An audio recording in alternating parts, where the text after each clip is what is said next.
Up 2x2 formation. Let's change now. We go racing for the first time this season. 3 hours of GT action. It's go. It's very tight as they come down. Group of cars coming in. This has all got trouble written all over it. There's a G3 car. Drop downhill there, head towards the Aqua Minerale. Imola, of course. There's another one off through the gravel. As wide as possible as they drop downhill, putting that from the inside line. Yes, oh, we did. Through he goes.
Good evening everybody and welcome back to another Apex Online Racing stream here for round 2 of Tier 2 of Season X in the GT3 Sprint League that we are so familiar and love so dearly. And joining me in the commentary box once again this week, a familiar voice in here with me. Couldn't make it last week for Tier 2 but he's here tonight. Tim, how are you doing, my good friend?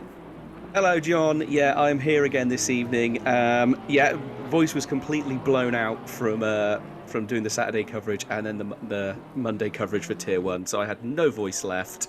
There was just nothing left of me, so it was probably best if I gave it a miss.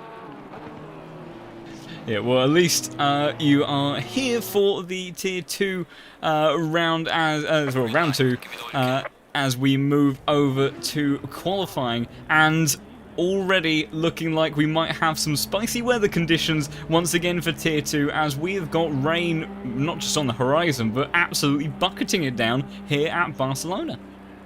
Yeah, looking like maybe it might get slightly drier in the middle of the qualifying session, around the 10-minute mark. So again, it might not necessarily be heavy rain falling, but there is no way the track is going to change from wet overall. These guys are in for a wet quali. Practice session was wet as well, so at least that's a little bit of consistency for them. But who knows what's going to happen in the main race. All this wet practice may be for nothing. Oh, kind of 402 just rotated in the pits. Don't think they meant to do that. They gunned it out of their pit box and immediately ended up parking 2 spaces down facing the wrong direction. So who was that in the 4? I'm trying to find the 402 on... I think it might have been 408. Oh, there we go. No, there is a 402 car, a Lamborghini. That was the one. On Andre Verona, and yeah, maybe taking a slightly creative pit exit line, maybe getting a bit too much heat into the rear tyres before he starts any sort of laps going. But yeah, very interesting conditions around Spain for today. We're obviously at the Circuit de Catalunya, and ironically, the weather conditions actually have a higher chance of rain and being more likely to change during the race this week than what we had at Misano last time out in Tier 2, which gave us such a back and forth racing in terms of how that weather played out. And it almost played perfectly into the hands of this man. The number 77 Audi, Daniel Paschke, came so close to putting together the drive of his life. He did an absolute strategic masterclass, but unfortunately caught out around the track limits of Misano, much like so many other drivers, and unfortunately got a drive-through penalty near the end. It wasn't all doom and gloom for him. He did manage to recover to P4, but clearly not the result that he was aiming for, so he will be looking to try to salvage a much better result around here. And the man that took honours at the opening round was Gasper Marak. Where is Gasper? Is he in the session? Ooh, I'll have a little rummage, shall I? I'm not convinced. We've got Steinhauser, who finished in P2. No, I can't see Gasper Marak. So the Honda driver who put together such a brilliant and strong race in the opening round doesn't look like has managed to make it in for the follow round. We've got Ben Keys, who had a brilliant podium in the Nissan GTR, but our #1 top Honda doesn't look like he is going to be on the grid tonight for the second round. So unfortunately, that would have been nice to see how Gasper would have gone in trying to defend that obviously championship lead after winning the opening round, but it could very easily swing in the direction of somebody else. Yeah, I say this early in the season as well, very easy for people to chop and change around the championship. You can have a great first race, as we saw, obviously at Misano. Got to say, I did see that absolutely fantastic drive from that. So which car again? That was on car number 77, wasn't it? And to see it get the drive through the corner before he went into the pits. I was sat on my sofa. I watched it back a little bit later that day, and I pretty much threw my cup of tea at the TV. I was absolutely livid for him. I was so upset. It was an absolutely fantastic drive for him, but yeah, devastating for him. Obviously 4th place, not too bad though. As you said, 4th place is really not a bad finish. But yeah, it was certainly a painful one for him. I'm just having a quick look on the Apex Online.Racing, where you can view all the standings and the calendar for the upcoming championship and previous championships as well, actually, if you want to get a bit nerdy and go back through your old numbers. And there is an area where on one of the sections there is a tick box that says main, and Daniel Paschke doesn't have that clicked. But he is in the server tonight. I'm just trying to work out what that means. I'm sure, John, you are a man of many bits of information burrowed away inside that head of yours. I'm sure you know why, but some people haven't got it clicked and some people do. It's very interesting, and unfortunately you set me up for a fall here, because whilst I may have quite a lot of information at my disposal, that is not one of them. So I'm unsure as to why that may be. I mean, like I say, he's definitely in the server this evening, and perhaps I'm not really sure, to be honest. That is an interesting one. I might run that by the coordinators at a later date, and then try to inform those watching and in the chat as to why that may be. And speaking of the chat, Gasper has kindly dropped by and is watching the race tonight, and is going to be back for Zandvoort, is going to be away for a couple of weeks on holiday. So enjoy your holiday, Gasper, and I'm sure that you'll be looking to put your championship charge back on track when you return to Zandvoort. Not quite sure how the Honda's going to handle going around Zandvoort. Very tricky circuit, and the Honda, as far as I'm aware, quite a difficult car to get in the window at times, and can be a bit unpredictable. So it'd be interesting to see how you put that one together and see if you can get yourself up to the top of the leaderboards once again. But the man currently at the top of the leaderboards is Daniel Pashka, obviously trying to make up for lost time last week, not getting that opening win, and he is joined by 3 other Audis. Oh, not quite. Yurosilenko goes up into P4 to represent Team Honda for this grid tonight, as so does Dennis Latz, actually, so the order immediately shifting around. But Audi very, very strong, it seems, around here, and some McLarens as well, so maybe they're not quite as dominant as it was looking just a moment ago, but the Audi definitely looks like it has some pretty good pace around here. Yeah, it seemed, well, for a moment I was going to say, obviously in the wet it's a very dominant car, but it's immediately been dethroned. Jay Watson in a Ferrari, which I would say is historically a pretty unpredictable car. Melis, there we go, another Ferrari front row. Place. It's a Ferrari front row at the moment. Going out of their way to disprove everything I just said. Pretty much, yeah. Pashka's still hanging on to 3rd place. Mo, obviously, in that 113 car in 4th position. That's the McLaren. Then a couple of Audis, then our first of our BMWs. But, I mean, just how quickly, suddenly that all changed. And the wet is going to give us that. Obviously, normally when you look at the starting grid and you look at the times, everyone is really squeezed into a very, very small area. You can quite often see nearly the entire grid within a second. Being wet, the likelihood of seeing that close a time is slightly less likely. I mean, to be fair though, looking at the times, still the top 24 are within a second. Oh no, tell a lie, it's now the top 22, people improving a bit further up. But just that level of close racing in the wet is astonishing. I'd like to think we're going to see a little bit more of back and forth with positions this evening, simply because it's a lot harder to maintain constant consistency in the wet or changing conditions. So I doubt we're going to see one driver dominate this entire session, be that qualifying or the actual race. So fingers crossed it's a bit chop and change of the weathers. But the Tier 2 guys they've had a lot of rain, haven't they? Tier 1 got away with dry. Was it last week at Misano? It was lovely and dry for them. Haven't managed to catch last night's race yet. I think it was pretty much dry all the way through. I believe they didn't actually have any wet running for Barcelona last night either. So yeah, the Tier 2 guys getting dealt a bit of a worse hand in that regard, and really pushing their skills to the test.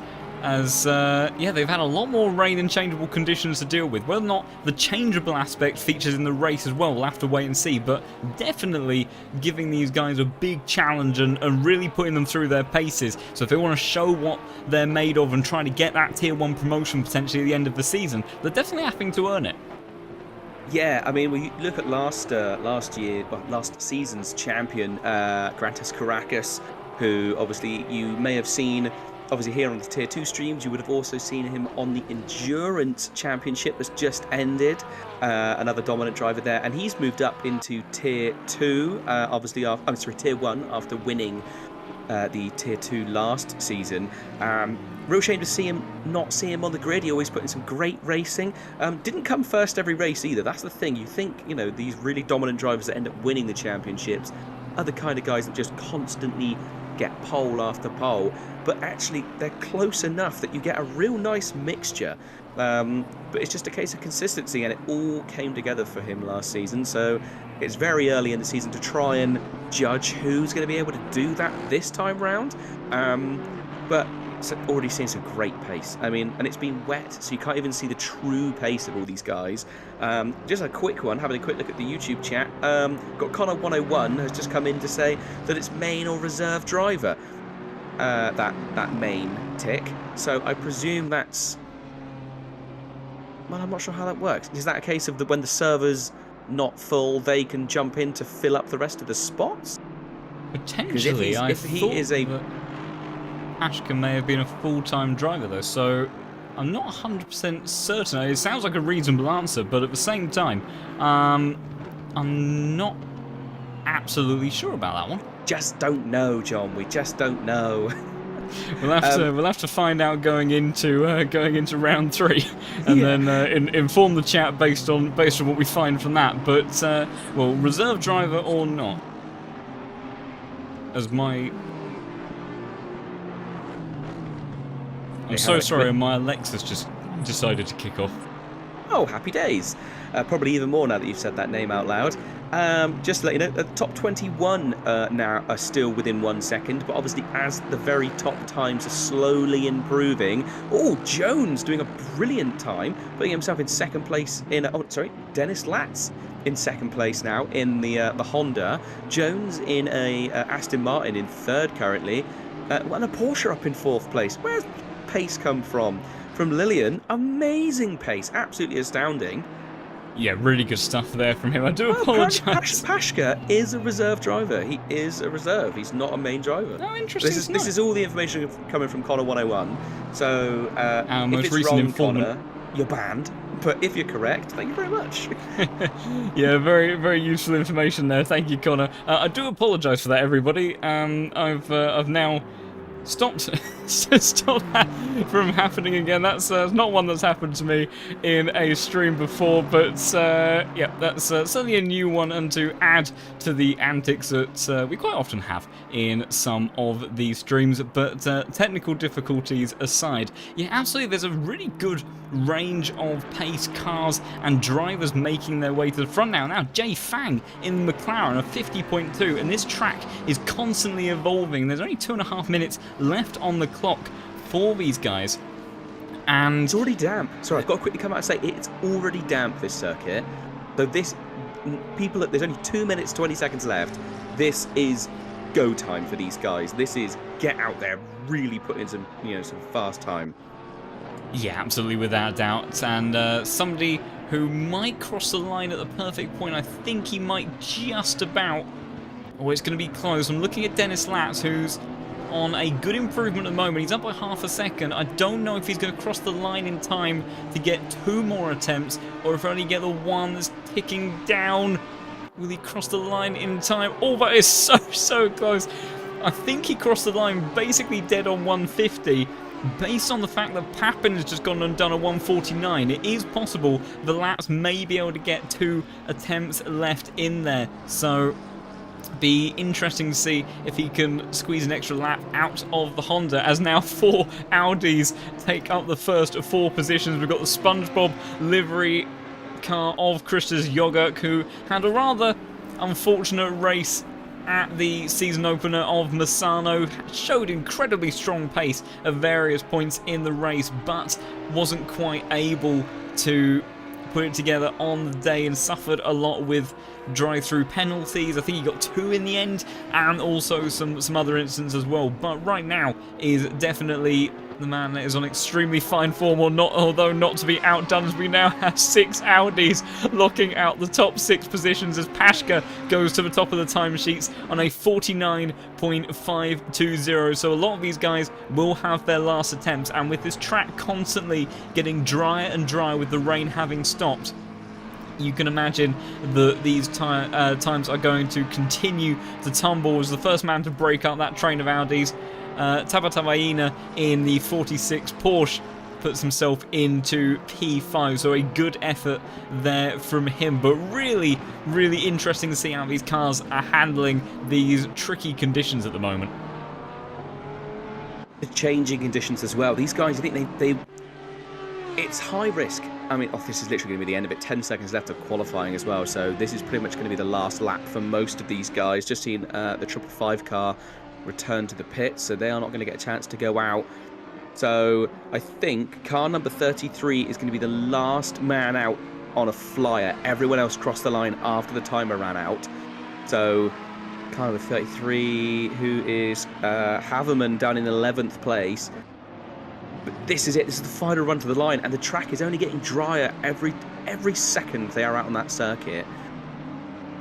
But they haven't got time to do any setup changes. There's nothing now. This is it. It happened so late in qualifying, and the track changed conditions so quickly due to the fact that the track is still at 30 degrees. It just meant that no one's had any time to do anything. They've just had to stick with what they've got and muddle through. Yeah, I'll tell you what, someone that's on a really big improvement at the moment. Jordan Watson in the 147 Ferrari is 1.3 seconds up in his time. Oh, maybe that could have invalidated it. I'm not sure. Will it still be allowed? No! He did invalidate it on the final corner. Would you believe it? It would have been a 49.2. It would have stuck him in second on the grid potentially, but he just went slightly wide on the final corner. So devastating stuff there for him. As we've got a few other cars. I think Milton Tomlinson, Dennis, maybe just about kept that one in within track limits, and a 49.7 for him. So brilliant stuff there. We've also got Remy Rose putting in their final effort as well in that bright pink 717 Honda. But it was interesting, we were seeing at the end there that these guys still on wet tyres given these damp conditions, and they were moving across to the right hand side on the start finish straight, trying to cool them down, because once you start to lose that surface water, they do really start to suffer quite badly with overheating. So not to see as that's Remy Rhodes straight off the circuit, and that is the end of the session. So in the end, Daniel Pashka making up for that disappointment of the opening round in Misano, and goes on pole position, and not by a small margin in the end either. Does it by over 0.3 of a second to see himself in front of two other Audis of Weber and Christus Jogurk. But what an exciting session there with those changing conditions. And it is raining for the start of this one as well. So we are in for an absolute treat.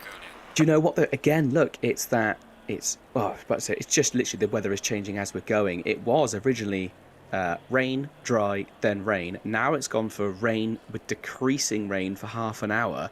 So still going to be wet for the majority of this race. But going to get to the point where, again, the track is going to be possibly going damp.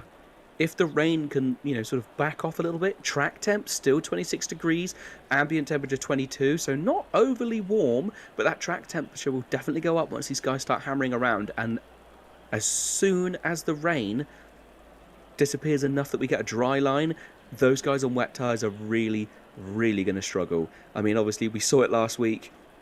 With the amazing drive there from car number 77, Pashka, and he's on pole at the moment. So can he possibly work a little bit of his rain magic again? Is he going to risk running the tyres that long? Again, this is a circuit that really has got quite a lot of fast flying turns, really aggressive on the tyres. So we might, who knows, can he do it? Can he get his win? Because he fully deserved it last week, and it just fell apart very near the end. But who knows? Who knows? Yeah, absolutely. Just where's Steinhauser in fourth. Yeah, apologies, I was being very blind as always. No, Steinhauser in P4, a pretty strong qualifying there from him in the Bentley, and the only Bentley for a long time in this grid. You have to go all the way down to P17 of McCluskey before we see another Bentley. So it'll be interesting to see how he copes in these conditions. And a Bentley, a car that typically takes care of its tyres a bit nicer, unlike the Audi. The Audi stereotypically has been one to be quite harsh on its tyres. So it'll be interesting to see how that ends up playing out, because we could see the likes of Steinhauser, Mellis in the Ferrari also known to be quite good at managing its tyres, and they could be drivers that in the latter stages where this rain is diluting down a bit, not coming down quite as heavy, the tyres are suffering more than ever, they could be the drivers that really start to surge their way up through the field. So we'll have to keep an eye on how they progress. But yes, Daniel Pashka will be an absolute man on a mission. He was gutted after the race last week. I spoke to him about it and he was incredibly frustrated with himself, but if anything that gave him even more fire to try to take the win here for round 2, and he's starting it in the absolute best way possible, so a well earned and well deserved pole position there for him. Starting alongside him, Matthias Weber in P2 and Christos Jogurk in what is a beautiful SpongeBob livery car. Unfortunately, we've got the world's worst camera positioning here behind the Barcelona banner, so we can't quite catch it, but I'm sure we'll see that one running around Camera later set 2 on. is slightly better. I think camera set 2, I think we'll have to go for that one. I was hoping they would only blank out a couple of cars, but I think it's going to be a bit more significant than that. But yeah, Steinhauser for Revolution Sim Racing starting in P4. Milton Tomlinson Dennis, a very good late effort there from him to get himself up to P5. And Alessio Mellis in the fantastically named Porsche Spinala team, Ferrari there. So first Ferrari up on the grid, and really should have been joined by the likes of Watson, but Watson just invalidated that lap at the very end, so keep an eye on him as he, as you would expect, looks to make his way up the order. We've got Remy Papin starting in P7 with Loris Madiri in P8, the first of our BMWs. Saeed Mohammed Javad Tabatabaina in the number 46 Porsche, and then Matt York rounding out the top 10 in the BMW. And a good qualifying there from Matt York. Not always the strongest of qualifiers, usually tends to have better race pace more than anything, and just good racecraft in general to just make his way up the order bit by bit. So to get that sort of qualifying position is a very strong effort there from him. We've got Kurashavin in the 330 Audi behind him, and then Pitchik in the 141 Audi, followed up by Robin Moe in a very nice looking Vodafone McLaren livery. I think some of these guys have installed the livery pack since the last race, so we should hopefully have a few more of these working. Getting a very nice view there. You see very much in the theme of the mid to late 2000s style of car there for that one. So very nice livery for him. Yuka Terminen in the Lexus. Be interested to see how he gets on a car that really gives you confidence to push it, but maybe not the nicest at managing its tyres. Does tend to be a bit of a brute in the current BOP and flock of cars that we have in ACC, so it'd be interesting to see how he gets on. Jan Klimes in the 329 Porsche starts in P15, and Damien Lillian, although was around the top 10 early on in the session, wasn't quite able to put it together at the end, so he'll start further down. Benji McCluskey in that very nice number 28 Bentley, a lovely livery on that car, with Jay Fang in the number 14 McLaren behind him, and then Just Haverman in P19 with Yuris Yelenko starting all the way down in P20, another car that we saw that had brilliant pace at the opening round in Misano. So much like Watson, we can expect him to be on a bit of a charge. Followed up there, we've got Remy Rose in 21st position, Rosetta in that number 8 BMW, Hans Peter. Oh, Pitchik, the number 141 car's pulled over to the side of the road and I think has left the session. I do believe that Pitchik has just disconnected from the session before we've even got going, so that's yeah, I can't click on his name anymore, so unless he can rejoin just before they get started and maybe start from the pit lane, I'm not even sure if the server will allow him, but that is disastrous for the 141 Audi, so very, very unfortunate there for him. I think we worked our way down. Car number 15 as well just rotated off the track. That is that's Milton Tomlinson Dennis. He's getting back on. He's managed to get back on again, but yeah, I'm very, very close, I imagine, to being teleported, having to push his way back up to his grid box. Yeah. His grid position now. Fortunately, no damage on the formation lap, but that's certainly not the way you want to be starting. No, but I mean, his tyres, he did go onto the grass, so that's not going to be great for him. Any temperature he managed to get into those tyres is now going to be decreased. Car number 92, starting from the pits, which is car number 92. Was that? That is Frank Spike, who I I don't think I'd got to on the grid, but we are underway now they are for round 2 of Tier 2 as Daniel Paszka gets a good launch, but he's being matched nicely there by Mateusz Weber. They're going side by side down towards turn 1. Mateusz looks like he's got a bit of extra momentum. Can he do anything around the outside? He'll be looking to try. It's going to be a difficult one. Oh, maybe goes a little bit deep. Paszka will be on the outside for turn 2, and he will maintain that position going into turn 3. Nicely holds onto that one. We've got some side-by-side action between Tomlinson Dennis and Alessio Mellis as well, and it will be the Audi driver that comes out on top. Oh, a lot of cars at the back. I think we got to see the 717 on there somewhere. That is Remy Rose, as Remy Rose has now left the session. I think we've got number 7 car as well. That is Trafka, who is backwards. There's a drive-through penalty for Watson, so that'll be jumping the start. Number 5 car as well is somewhere back there, as we see Frank Spike coming into our picture. That was Dennis Latz, who's also disconnected. And somebody that was just returned to the session is Ola Pitchik. So I think that was a disconnect on his part, unfortunately. Hopefully he might get going again, but disaster for a few drivers on that opening lap. Not quite as clean as we had in Massano, but Paszka still leads this pack away. Just having a bit of a look back through the first lap incident, see if I can catch what happened back there further in the pack. Oh, we've got Steinhauser and Papin going side by side in the turn 12 sequence there, and Tomlinson Dennis has, I think, dropped a position to Papin at some point on that opening lap. Did obviously make a mistake on the formation lap, but maybe not quite as confident as some of these other drivers in these conditions. Looks like Steinhauser may be struggling a bit. He's really dropped back from those first 3 Audis at the front. You can see visibly several car lengths up to Jogurk, but the Bentley mighty down this start-finish straight, so should be fairly uncontested towards turn 1. As Jogurk was feinting a little bit of a move there, but not able to make anything stick. But action continuing there. I think we've got the 147 car already coming into the pits. So that is Watson to serve his drive-through. Several cars into the pits. I imagine that these will be some of the drivers appearing in that replay of yours. We've got the likes of Verona, Trafka, and I think we've got one more that I'm just trying to find. Rosetta as well. So as Mash as well has also got a drive-through penalty. So I'm assuming that that is for a start-seeing infringement, as well as he's being overtaken by Verdier, and Cowley also trying to sneak up the inside of him as well through turn 4, making their way down towards turn 5 now. Can he sweep around the outside? I'm not sure if he'll be able to make that one stick. The Porsche's got good traction and good acceleration. Mr. Jones licking his lips in the background there, still side by side all the way down to 7-8, but Cowley sweeps around the outside. Beautifully done there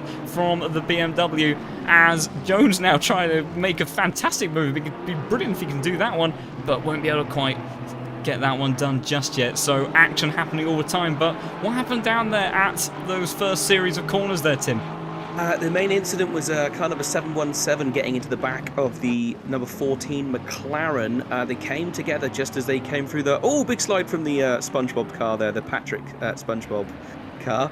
There was an incident there, 717 just catching the back of the McLaren as they came through that second turn, the left-hander, and it rotated the car, and just due to the fact that everyone was 4 wide, obviously being sideways on the circuit did not work very well, and there was a lot of incidents there. Lots of people got caught up in that one. Again, really easy mistake to make. It was the slightest of touches on the back of that McLaren.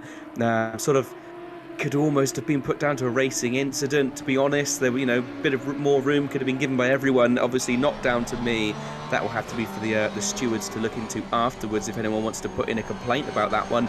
But yeah, obviously just a real shame. Everyone... it's a car that's sideways on a track, on the second turn on a wet circuit. It's always going to be hard to avoid. Sorry to cut you off there. Contact between Lillian and Mellis. Lillian made a mistake on the exit of turn 3, that was, and then rejoining, made contact in the braking zone with the Ferrari and dropping several other positions there. So unfortunate contact between those two.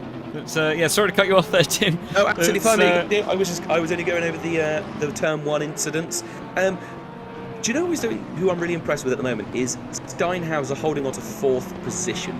We have seen how much longer these Bentleys take to turn their tyres on. They take a few more laps to get the tyres fully up to temperature. We see it nearly every race. For the first 5 minutes, everyone streams away from them and then they come back to life. But I would say at the moment, hanging on to 4th place with those charging Audis behind him is an absolutely outstanding effort by him this evening. Yeah, really good stuff there from him, and didn't qualify particularly well in Misano, but just that long-running consistency through the race really paid dividends at the end there. But someone who is certainly on a charge at the moment, Tabatabaina, putting all sorts of pressure onto the BMW of Madeira in that final sector, did drop a little bit back at the end there as somebody that may be looking to make a move. Koroshavin got a brilliant run on the McLaren of Robin Moe just ahead of him, as I think Moe might be coming under pressure here. That Audi is very quick in a straight line as Moe defends towards the inside, and Koroshavin going to have to go a long way around if he wants to make it stick. Can Moe get it stopped? Does go a little bit deep, the Audi trying to hunch around, see if he can get a cut back through turn 2 and then back into turn 3 is where you can set up such a long series of manoeuvres through here. But I think the McLaren driver may have just done enough for the time being, as we see that Tabatabaina has also dropped back just a little bit from the BMW ahead, as Madeira has managed to catch his breath for the time being. But it does look like that Audi of Koroshavin is coping with these conditions a bit better as Robin Moe goes deep into turn 5. Does get good drive out on the exit though, so a bit of a back and forth amongst all of that, but Koroshavin unable to make up any positions for the time being. A quick update on the weather, obviously still showing wet, but it is already damp. So I would imagine these guys are already going to be possibly having some issues with tyres getting warmer. Track temp up to 27 as well. That's gone up a degree since the beginning of the race. But this is, what, 7 minutes into the race, and it's already gone to damp. The rain is still falling, but lightly. So we may start to almost see a slight dry line appearing, and that means that it's going to be a lot harder. Oh, mistake there from the that McLaren, the Vodafone McLaren, and yeah, who is that? That is Koroshavin's passed, and Mellis is passed as well. Yeah, just got a little bit sideways on midway through the turn. It's a difficult corner, and Matt York also now right up on the back of him, looking to maybe take advantage. And while that number 330 is unsettled, Matt York will not hesitate. We've got a battle going on for P4. Steinhauser, he's been holding off the Audi of Papin as long as he could, but this may be time to hand over to the pink Audi. The number 6 car goes down the inside and will take that position very, very nicely. So Steinhauser not able to hold on to that P4 in the end, and the Audis do seem to be very, very quick around here, and they've just got so much more grunt than they used to in the old specification Audi. They've really got a chunk of horsepower to help them out when they're trying to go for these sorts of maneuvers. So Steinhauser losing out there, but yes, this train at the tail end of the top end, we've almost got 6 cars all battling together, and one of them, Yuris Yelenko, we said he would be a man we'd expect to be on a charge. He's doing just that, trying to go around the outside of Just Haverman now. Gonna have to settle to try to go for a cutback towards 7 and 8. Not able to make anything happen just yet, but Yelenko already making up a decent amount of positions in the opening 10 minutes of this race. But yeah, you're absolutely right. Looking at the weather, dry line maybe not something that we'll quite see, but you can see just a little bit of that sort of darker patch where there's not so much surface water. So I think it'll be wet enough for these guys not to worry too much about the overheating of these wet tyres, but it is certainly going to play into effect with how their cars work in these different sorts of conditions. Because if there's been drivers that have set it up hoping for dry later on in the race, or if they've been banking on really heavy rain and the rain coming down heavier, that can actually have a very significant difference, even just between damp and heavy rain conditions, as to how your car behaves. As somebody who's getting a good amount of experience with that, Koroshavin, as he goes a little bit wide over that exit curb, it's an easy one. Oh, Lillian goes very, very wide on the exit there, I think. Or will he be vulnerable to the Lexus behind? The Porsche not good in the straight line. He lost a huge amount of momentum on the exit of the final corner, as Terminen's going to sweep around the outside. I'm not sure Lillian's going to have much to fend him off with, and he won't. And Terminen gets a brilliant move done there, and Lillian continuing to drop positions. So a very, very difficult evening for him so far. And just as I was saying, as Yelenko went over that exit curb, very, very slippery and difficult to go over that in these conditions. Not really something we're too concerned with in the dry, but in the damp conditions, in the wet, very, very easy to have the car slide out into the gravel and get a big kick of oversteer on the exit as well. Yeah, got to be super careful. As again, these are quite new cars as well. I think this is the first, this will probably be the first wet race these guys are doing since the most recent BOP update, and obviously the introduction to the new Audi Evo 2 and the Honda Evo 2 as well. Obviously everything gets a little tweak in the BOP from time to time, but I don't imagine wet racing isn't something people overly practice. A lot of the time it's just dry practice they do, because a lot of places will just do fixed weather. Obviously here at AOR we have these live servers where the weather can really chop and change. Obviously there is another 8 servers going on as we speak, all the way down to tier 10, and obviously we're going to see a real difference in weather across all of those. Even though they've got all the same settings, just the way the game's engine works gives you these different weathers.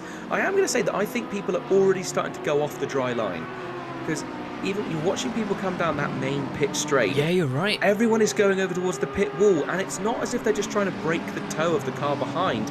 Even when they're miles away, they're going into the wet. So I wonder if maybe these guys are trying to look after their tyres. I know this could be a real pain, this circuit. For instance, your front left, I think, takes an absolute battering here at Barcelona, and I wonder where it's this damp circuit, and obviously the optimum line is now damp as opposed to wet, if they are now starting to suffer with some problems with that front left tyre. Yeah, you're absolutely right. Spot on with that. The front left gets absolutely hammered around here. It's a clockwise circuit, and it's a circuit that's so demanding, even in these wet conditions where these guys are clearly driving slower than they ordinarily would be in the dry. It still puts such a huge amount of load and punishment through these tyres, as we've just been keeping an eye on this train of cars still. As Matt York almost goes into the back of the McLaren ahead of him, just about gets it stopped in time, and you can see this real concertina effect of where each of these drivers, their car and their driving style is just more settled in certain parts of the circuit, so that you're getting this constant back and forth where drivers are able to gain a bit of time over one another and then lose it again and end up going from being the hunter to being the hunted. So there's this really interesting dynamic between each of these cars, and somebody that is continuing to being put under pressure at the moment. Steinhauser being put under pressure from Milton Tomlinson Dennis in that number 15 Audi, excuse me, and does look like the Audis are generally very, very strong at the moment. We could have 5 Audis in the top 5 positions unless Steinhauser can continue to valiantly hold on to that P5 spot. How much grunt has the Audi got against the Bentley? It's going to be a pretty even drag race, I think, down towards turn 1. He's thinking about it, just shows his nose, but not able to do anything just yet. And that is very much the case of the likes of Daniel Pashka up in front. Nobody able to touch him at the moment. Fastest lap of the race for the number 77 car, and a good 2 seconds clear of anybody else. So he's doing exactly what he needs to do if he wants to hold on to this potential win, and he maybe will breathe a sigh of relief about the weather at the moment, because clearly he's got strong pace in these conditions, and with not too much changeability looking like it's going to be on the horizon anytime soon, he can settle into a rhythm and not have to deal with maybe the same kinds of stress and daringness and bravery that he had to deal with at round 1 that clearly benefited him up until that drive-through penalty came through. But when you're leading a race, you really do just want things to be simple and straightforward and just see it through clean to the end. So he's putting together a fantastic drive at the moment to get himself some potentially well-earned redemption. Yeah, he'll really be hoping for maybe just a nice, clean, easy finish. Oh, possible move here down into the hairpin we're going to be seeing. This is McLaren versus McLaren, battle for 18th place, Peter and Jack, which literally, we'll use the full names, Hans Peter and Thomas Jack, otherwise that did just... sorry, yellow flag for the 147 car, that is Watson. So Watson has gone around at turn 7 there. So what happened to Watson? Was already facing backwards. It did try to skip back 10 seconds in the replay, just rejoined the circuit, but was facing backwards there in the middle of that corner. So his race going from bad to worse. Yeah, oh, sorry, it's a huge dive towards the final chicane. Sorry to cut you off there. I think that is Gavon and Spike in the Porsche. Frank Spike just put his nose up the inside where it was fundamentally not really warranted. That gap was always going to close, and that meant that Gavon unfortunately went around. In the meantime, we've also got Verdier and Cowley going side by side towards turn 1. The Porsche going up the inside. It's going to turn to the outside towards turn 2. Cowley giving room just about. Cars width between them as they head into turn 3 now. It's going to be the Porsche on the inside. Can he carry momentum? Oh, Cowley going very, very wide. Will get good drive though towards the next corner. Can he do anything about coming back at the Porsche? The Porsche going to have the inside. We know how good the acceleration of that car is, and if anything, it may be the Honda just behind them who starts to get involved in this. Benefit a bit as we've got a Lamborghini further up the road that is lagging all over the place. Who is that? That is the yellow flag for that car.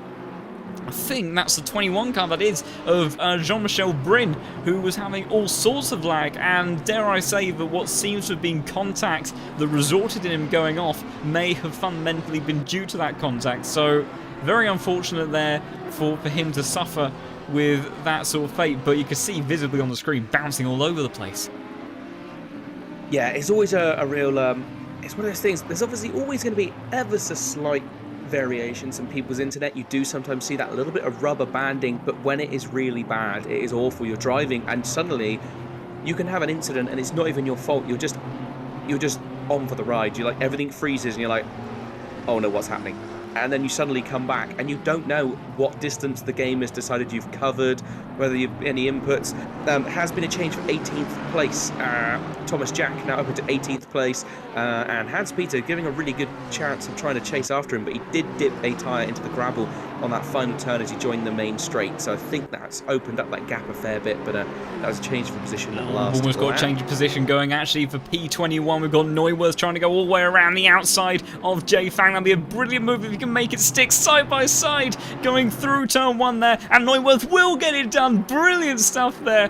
Fang really trying to squeeze him out as much as he possibly could, but the Aston Martin was not going anywhere, and he gets himself up into 21st position. And Jones, who had a bit of a wonky exit, he was firmly in this battle a moment ago, but then had a terrible turn 16, already finds himself right on the back of the McLaren driver already, as then they've got other cars trying to get involved in this one as well. But the number 9 Aston Martin not showing the sort of pace that we saw from him at the opening round of Misano.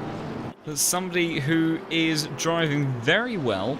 I'm trying to see who this Honda is amongst this battle, or is that car potentially a lap down? Because I can't track them down. The Honda between James Cowley. I believe that is Trafka, who has completed his mandatory stop. It is Trafka, yes, and I think Trafka was place. involved in that lap 1 incident, if I remember rightly, so that explains that one. Yeah, also Jay Fang was involved. He was actually the car that got rotated. So for him, I'm sure it was Fang. It wasn't... I think it may well have been. It's almost contact between Jones and Verdier through that sequence. You can see, talking about the damage to Fang's car, you can see the nose of that McLaren has definitely seen better days. As also in the meantime, change of position for the lead. Weber has overtaken Pashka, and Pashka has dropped down into P2 and is now under pressure from Christos Jorgok. So what on earth has happened to the number 77 car? I'm going back. I'm going to go back. So if I'm a little bit quiet, I'm going back through the replay. Let's try and see what happened to that number 77 car. So that would have been... In the meantime, Jay Fang under pressure once more from another Aston Martin. Mr. Jones trying to sweep around the outside just like Neuwirth did into turn 1. Don't think of it. Oh, there's a tap in the exit there of turn 1 as Fang ran a little bit deeper than I think Jones was expecting there, as these cars all getting very bunched together. Trafka a lap down. That's the Honda that you're seeing in this train. So Cowley possibly getting a little bit frustrated about having the Honda to deal with in the way there, as Mr. Jones has to defend a little bit from the Porsche behind. Trafka now starting to visibly get a little bit in the way of Cowley. Cowley will be getting a bit frustrated. I think Trafka has got stronger pace, but it is a difficult position that you put yourself in when you're in a train like this, as although you don't have to give up the position immediately as such, if you're on the same pace as the cars around you, you cannot defend it. Jay Fang, though, may have to defend from Mr. Jones in just a moment. Got all sorts of a wonky line through that series of 7 and 8, and will go all the way towards the inside line. We'll go on board with Mr. Jones, who tries braking very, very deeply around the outside as they're side by side through the hairpin. It'd be a brilliant move if he can get it done. He's going to have difficulties getting traction on the exit there as they're still side by side, and he will make it get that move up into P22. A brilliant overtake there from the Aston Martin driver, as Cowley now trying to get past Trafka. Trafka really not making it easy for him, and he is a lap down, and Cowley will be getting furious about this one. You can see, oh, there's contact there. Cowley pushing the Honda out of the way, seeing as he's not giving up to blue flags, as the number 7 car clearly now starting to have a big effect on this battle, as Fang now under all sorts of pressure from the Porsche. I don't know if he'll be dropping another position very, very shortly. It might be Verdier trying to go around the outside.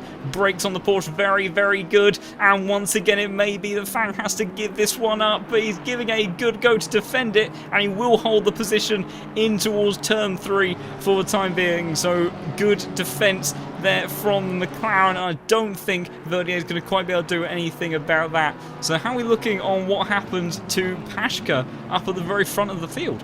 Yeah, Pashka, turn 5, clipped a little bit of the outside curb into the braking zone, and the car pretty much is just sliding sideways all the way towards the apex. Ends up rotating and facing backwards. He does get himself going very quickly, but not quick enough for the car. Obviously, it was Weber in first place now. Got past, but he did just about hold off. Is it Dennis Latz in car number 5? Yeah, it is. No, it's not. It's car number... I think it was Yogurt, 69. so it would have been the SpongeBob liveried Audi. Yeah, the SpongeBob livery. He just managed to rejoin the track, and just managed to close it off before turn 6 to manage to hold on to that position for the meantime. But yeah, just purely a case of going absolute great guns, hit the outside curb, and it just unsettled the car on that outside edge, and it just slid. So his tyres may also be suffering now from a bit of a slide. He may be able to get the temperature back down in those, but always very hard to lose temperature once you've put them in when you're at full race pace. Yeah, absolutely, and potentially a race-changing moment there for Pashka. We're also seeing a couple of drivers making pit stops. So we've got Damien Lillian, Robin Moe, and Ben Keys in the... Oh, Ben Keys, I think, actually may have left the session. I can't click on his name. So we've got the McLaren and the Porsche making fairly early pit stops. You can see on the weather monitor that in 30 minutes time the rain is going to increase, so we're definitely going to be having this weather going, this rain going all the way to the end. But there is a little bit of a back and forth choice then in terms of what they choose in for pressures, because do you aim to have your tyres in the right window of these damp conditions now, or do you look to try to get yourself in a stronger position for the tail end of the race where maybe other drivers will be struggling with their tyres, not just in wear but also for having them in that right pressure window? So it'll be interesting to see how some of these other drivers decide to play out those choices. But looking back at the front, Daniel Pashka obviously now a man even more so on a mission than he was before.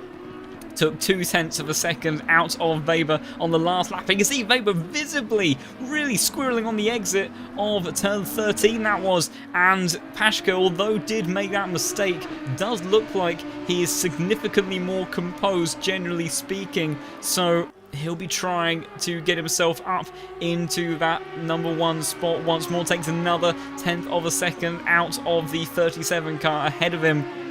But in a few laps time we could potentially have a battle on track for the lead of the race between these two.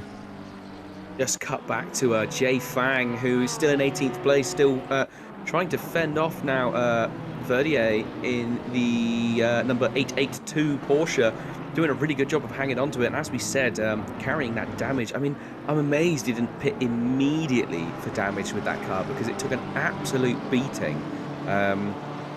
And that little battle going on behind him. Ooh, one of the BMWs, I think that was Cowley, getting a little bit unsettled there as he came onto the pit straight, and he might be about to lose a position actually now. Cowley down towards turn 1. He's got Bryn up the inside. He's definitely had to give away that position. He's actually going to try and go around the outside. Oh, and a position change.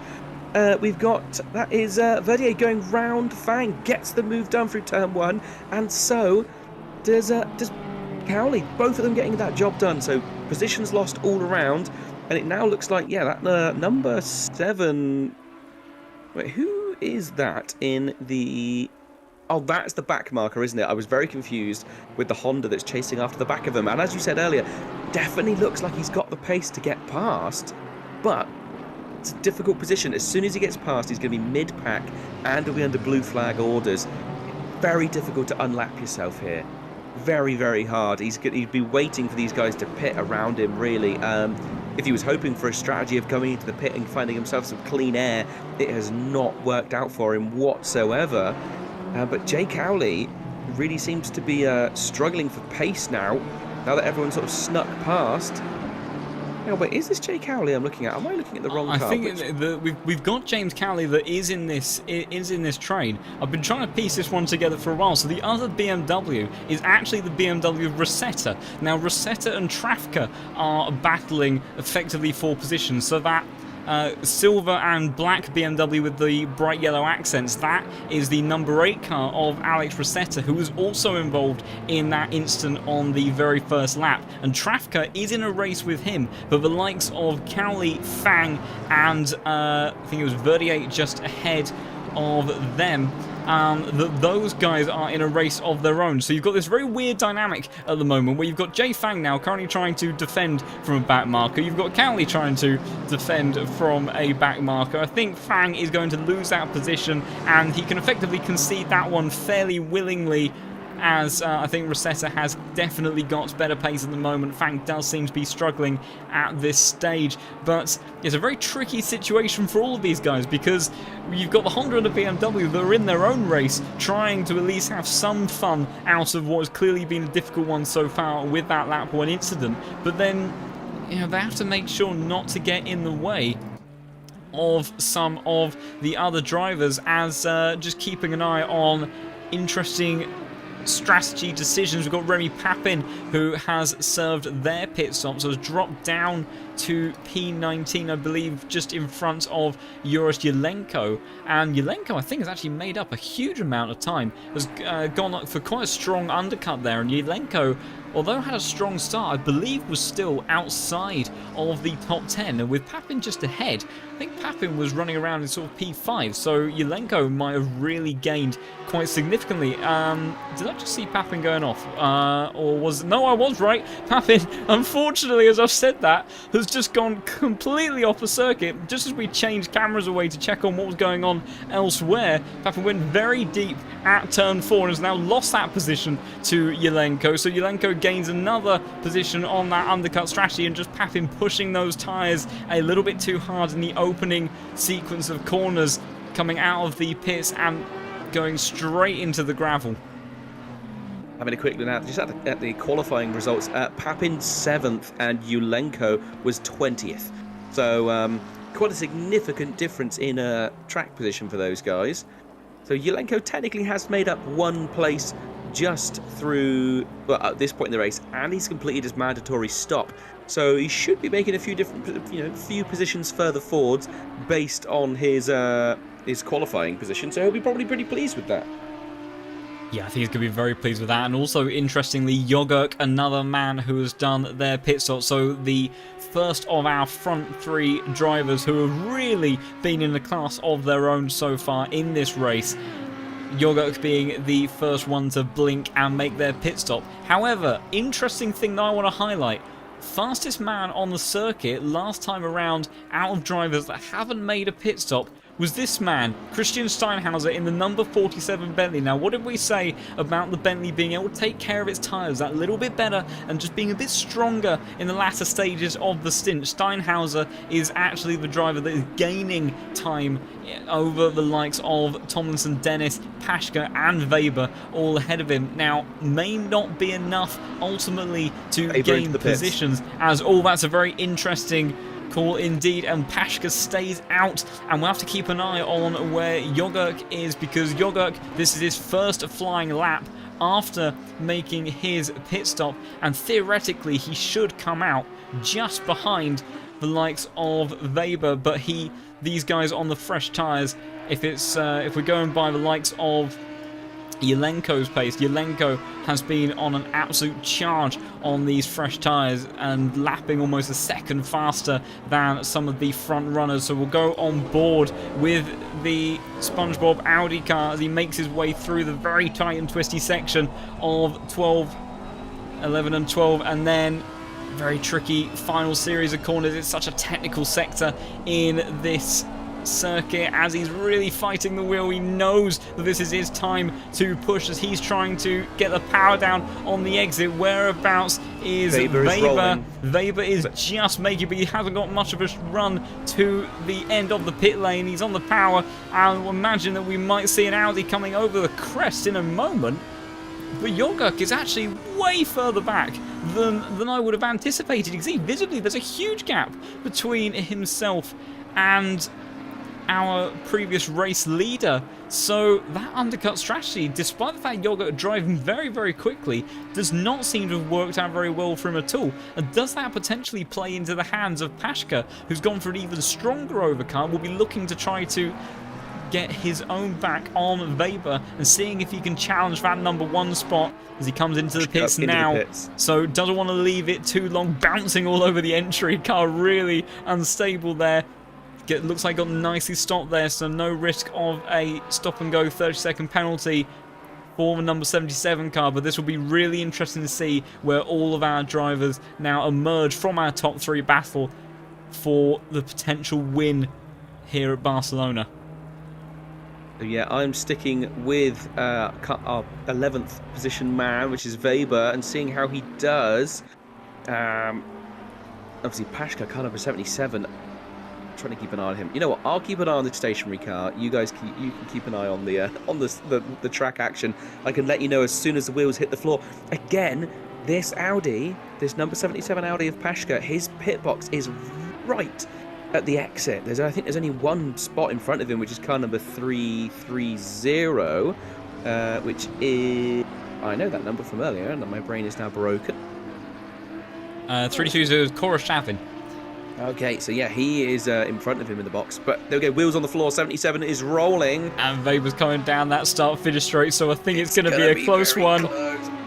He's lost the spot, hasn't he? There's no way he can get the power down in time. Yeah, and there we go. Cruises on by. So Pashka going to be running in second place of the cars that have pitted. Be interesting to see if car number 69 of, which was saying Jogurk, can catch up with him. He's on cold tyres at this point. He's going to be struggling to get that tyres up to temperature. Yeah, absolutely. And this whole group of top 3 is actually spread out during the pit stops. Far greater than I anticipated, because obviously Pashka was leading the race for a very long time and then ended up losing that position after the mistake that he made in this spot on the track here. We didn't unfortunately catch it on the stream, but Weber being able to more than maintain his lead, and that's the sort of gain that I was expecting to see Jogurk get when he was the first one to blink. So interesting to see how these guys get on as their tyres all start to come up to temperature and pressure, and see who is the stronger one in the second stint, just up ahead of them. Oh, we've got our first couple of drive-through penalties coming through. We've got Adamczyk under pressure from Mash, as that will affect. Oh, I was going to say it'd be a done deal, because Adamczyk has got a drive-through penalty, but really cut across the nose there of the number 3 car, and they're about to have the leaders, the effective leaders of this race, coming right up behind them. So you'd have to imagine the McLaren would dive into the pits. As that's a mistake there for Mash. Had a huge moment on the exit of turn turn 13, just about keeps it pointing the right way. The McLaren driver does come into the pits. Verona also got a drive-through penalty, and they're into the pits as well. And what does Mash do here? Surely, considering the pace difference, you'd have to think that he's going to let the Audi go, and I think he is. I think he's going to lift off on the inside, and he does, moving back towards the left-hand side of the circuit, as we got a yellow flag for number 92 car. Who is that? That is Frank Spike, who has gone around on the back straight. What a weird spot to have gone around there, so I'm going to skip back quite a chunk. Looks like he was driving around by himself. All fine and good through turn 8 there, and then goes into 9. Fairly okay line. Does he go wide on the exit? He does, and it's the slipperiness on those cuts and slams into the wall. A huge impact there for the number 92 Porsche. Holds the brakes, though, as to not to get in the way of Fang and Watson, I believe that is, and gets himself out of the way before Jean-Michel Bryn comes across his car as well. But a huge impact there for the Porsche driver, as Steinhauser also now comes into the pits as well. So another one of our front runners making their pit stop. Melis into the pits as well, I think, just behind him. Yes, he is. Gotta say, Steinhauser very, very brave on his pit entry there, just avoiding that outside wall. Obviously desperate to try and hang on to his position. So the one to look for is going to be Weber, car number 37. Where is he on the circuit? Just in turn 13. I turn think 12, excuse me. he's going to... I think Steinhauser's going to end up probably back in 4th, I would say here.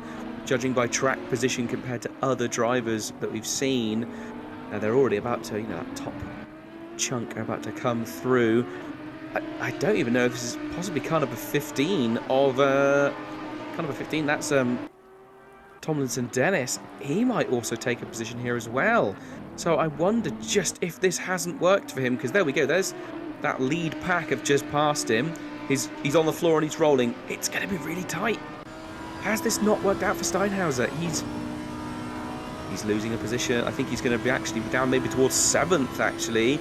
Unless he can get the power down. Here comes another Audi. Yeah, that's Papin that's gone by as well, and I think Yelenko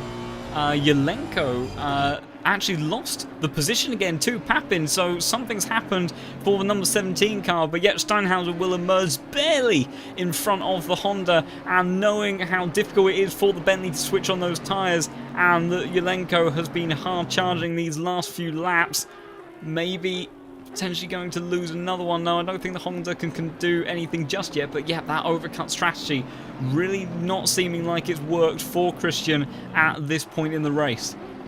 Really strange how it just seems to be that even, you've got these drivers coming in, it seemed like there wasn't really a big overcut or an undercut. It seemed to be you had to get it in this very small little window in the middle.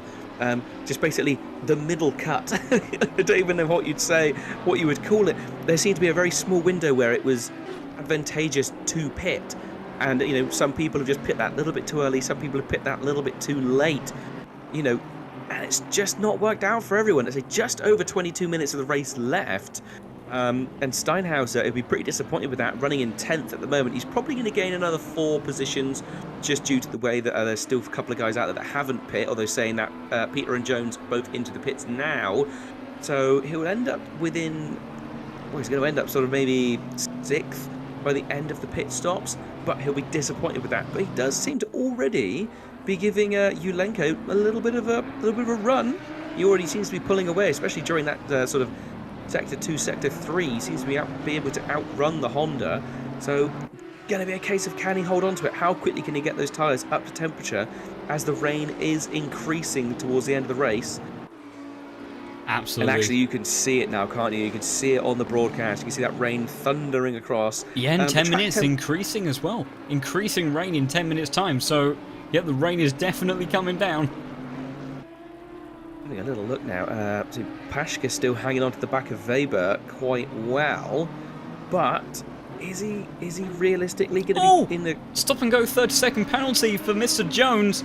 So that's for speeding in the pit lane. So Mr. Jones's day goes from bad to worse. He had a pretty sad session at Misano, and it's definitely not going any better here at Barcelona. But yet, on the note of Daniel Paschke, the only man in the 49s on that last lap, and he took 0.6 of a second out of Weber just in front of him. And I think maybe as they head down towards turn 1, if he can put together a neat sector, Weber's wide at the hairpin. If Paschke can put a neat and tidy sector together, he might just have enough in the slipstream to try to retake that lead, and he'll be desperate to get that one. He lost out at the opening round after that mistake with the drive-through. He was leading this race by a comfortable margin up until that mistake at turn 5, and now he's right on the gearbox, almost into the back of Weber. I think that might have lost him just a bit of time. I think Weber actually almost rolled off the brakes slightly to make sure that there wasn't contact there,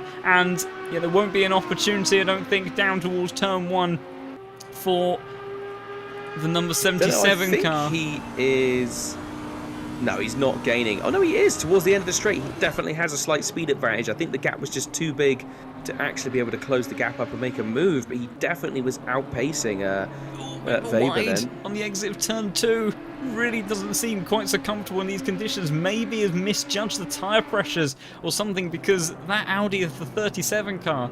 You know, generally these two were more or less matching each other's pace. Jogurk has been left for dead in the background, so Jogurk has really not managed to hold on to these top two guys at all. So it really does look like the battle for the win is between these two cars. But Paschke goes deep in turn 5, gets good drive on the exit though, so I think pulled it up nicely in the end. But oh, number 7 off. Oh, number 7, that's Trafka, I think, if I remember rightly. And it is. Oh, Trafka right in front of the leaders as well. Yep, has spun around on the exit of turn 7. So I think we'll have a look and see if we can catch what happened to him. So it looks like he may have made that mistake on his own. He's all by himself for the time being. So he comes into the entry of 7 then. Oh, has a slide in the braking zone. It just carries on going and just swings it round. It doesn't make contact with the wall, thankfully, so manages to not get any damage from that. But yeah, a very, very frustrating error for the number 7 car there, who's had a difficult day already. You were saying about the mistakes. Oh, I think actually another mistake there from Paschke, running a little bit onto the curb, exiting the chicane. That definitely messed up his speed then going through that final turn. But thinking about these mistakes, a very, very quick driver, and as we've seen, but a slight strategy / mistake last week at Misano, where he obviously dipped a tyre over the line, and it just gave him the drive-through, just pushed that a little bit too hard. And again, we've seen it here. It's been self-induced mistakes that have either lost him a position or have lost him ground. Are we looking at possibly our next Grantis Caracas, where this season is going to be a very frustrating one for him, where it's going to be a case of he's got the pace, he's got the racecraft, and it just doesn't quite come together, so then he can come back next season fully up for the challenge and take it away? Or do we think it's just a case of both these tracks have been wet and they might not be his strong point for consistency? I mean, that is the main thing in the wet, is consistency. If you can consistently drive in the wet, that's a superpower as far as I'm concerned, because the only time I ever do well is when I race in the wet, and that's because other people are more inconsistent. Because I am not a quick driver by any means. But I do wonder if that is a case of trying to be consistent in the wet is always a challenge. Oh, Matt York and Mo, 10th position battle going on. That seems to have closed right up. What have you got here? Yeah, we got that's so that's kind of a 65, the BMW of Matt York, chasing after the back of that lovely old Vodafone 113 McLaren. But he's closed right up on the back of him, just under 0.3 of a second between them now. We're coming down towards the hairpin. We know that BMW is astounding on the brakes, but I think the wet weather is maybe just nerfing its ability to stop. Finally, our provisional pole leader, kind of a 63, into the pits as well. So finally, we won't have to keep saying the leading pitted cars. It can just be the leading cars. But yeah, that BMW does look really aggressive under braking there. But he's just not able to close his right up on the back of Mo. It looks like he had a slightly better exit of the chicane. I mean, the McLaren really, really good at getting exits of corners. It really does hunker down and go for it. Mo moves over to try to break the toe, but I think the BMW is going to be there. Are we going to see him move into turn 1?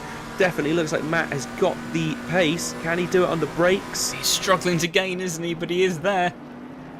Trying to go around the outside. Not able to. No, Mo hangs on to it. Great bit of driving by Mo. Sort of defended the inside, but not too much. Kind of put Matt in a very odd position where he kind of was half off the racing line, or he had to try and go around the outside at turn 1. Always a real challenge unless you're really, really strong on the brakes. And it just looks like he's going to hang on for another lap or two, maybe, this battle.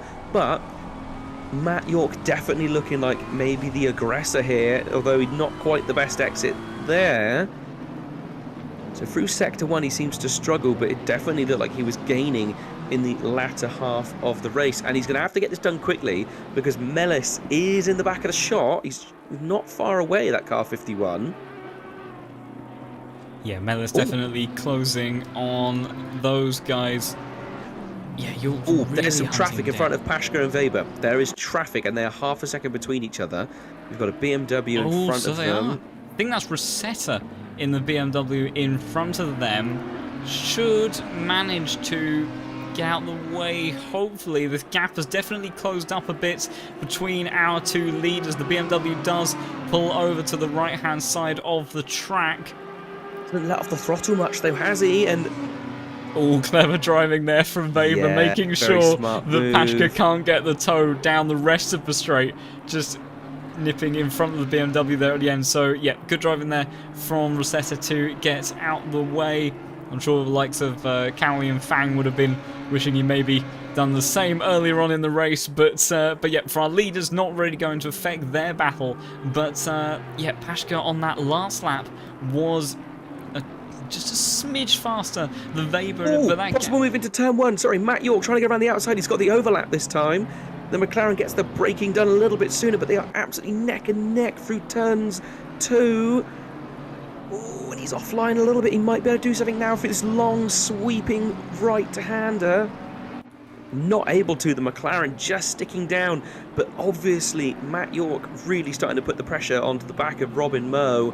And I imagine Robin is absolutely sweating at this point. That BMW really coming alive in the latter half of the race.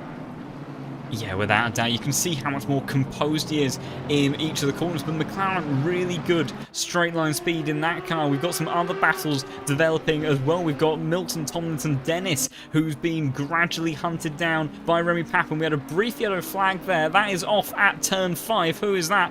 That is the number 12 car of Yuko Terminen. So Terminen has gone off there at turn 5 and I think has lost the position to, I think is that Gagaud. Yep, that is. I think a couple of cars may have gone through there.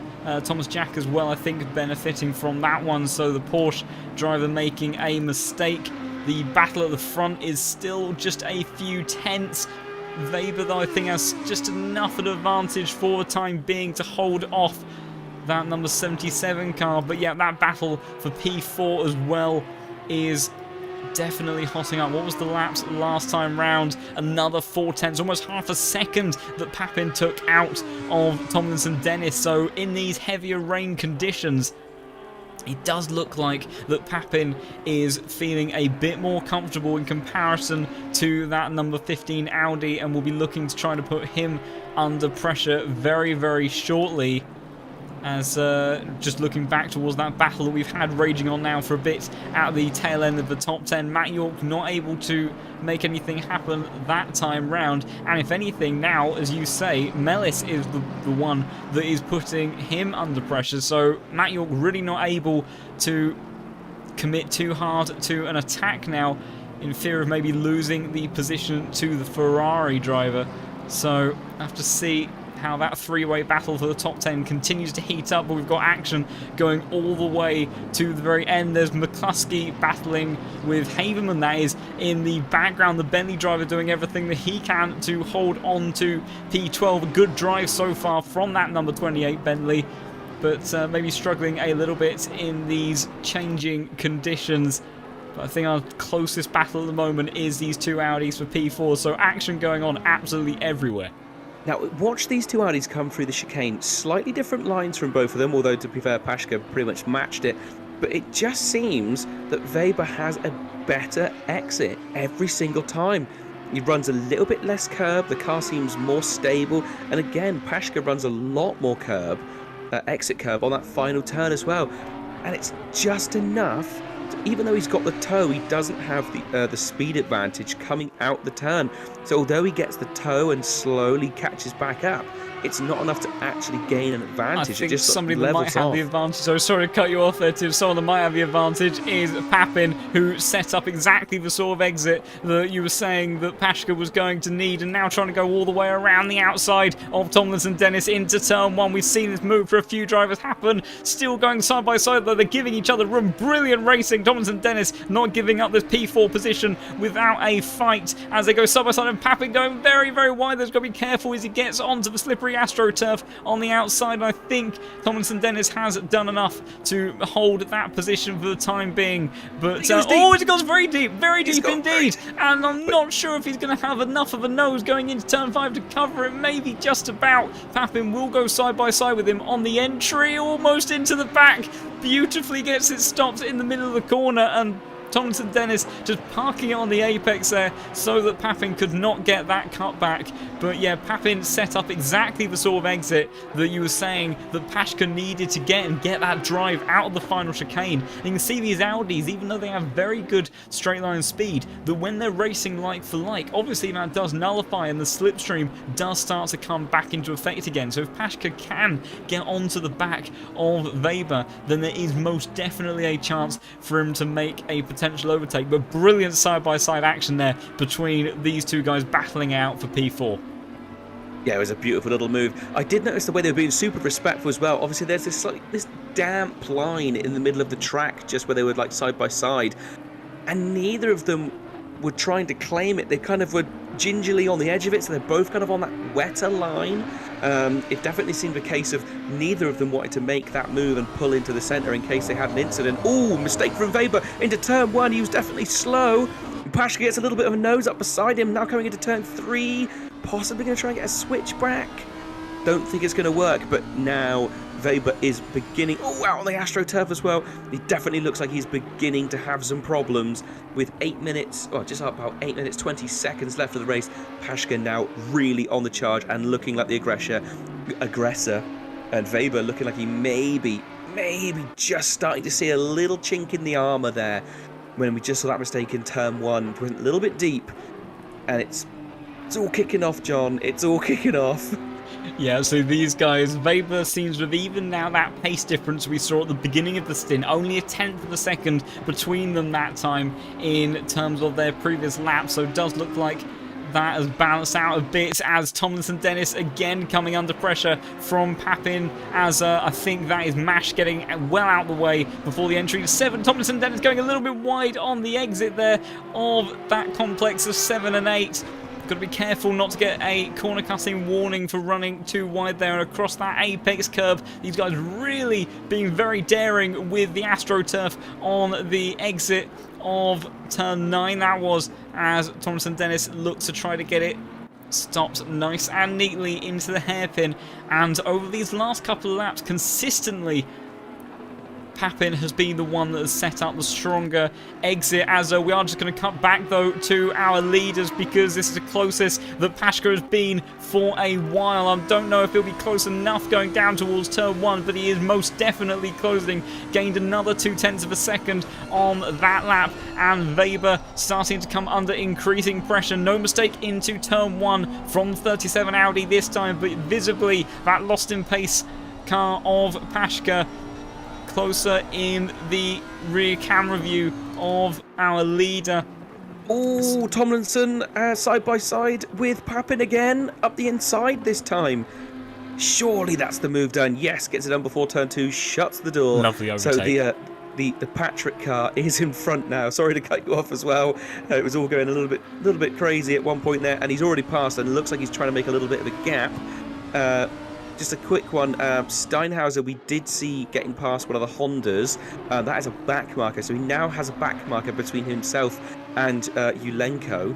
So there's quite a gap opened up there, and obviously with a back marker between them with about 6 minutes left of the race, that is good news for Steinhauser. Oh, sorry, to go off a huge kick of oversteer there for Daniel Pashka, which is going to go on board with him as he went through turn 9. He was right on the gearbox of Weber, and visibly the tail of the car, a huge amount of opposite lock to hold on to that one. As interestingly, actually on the rear view camera of Pashka there, we saw a bit of a ghost Bentley. I don't know if anyone on the stream would have caught that. On the on that inside camera view, there was a Bentley that looked like the car of David Gavon, but he was nowhere to be seen elsewhere in the replay. So I'm not entirely sure what was happening there. Mistake from Terminin. That's down at turn 7, I believe. Slid out wide and climbs, cruises on past and gets a position.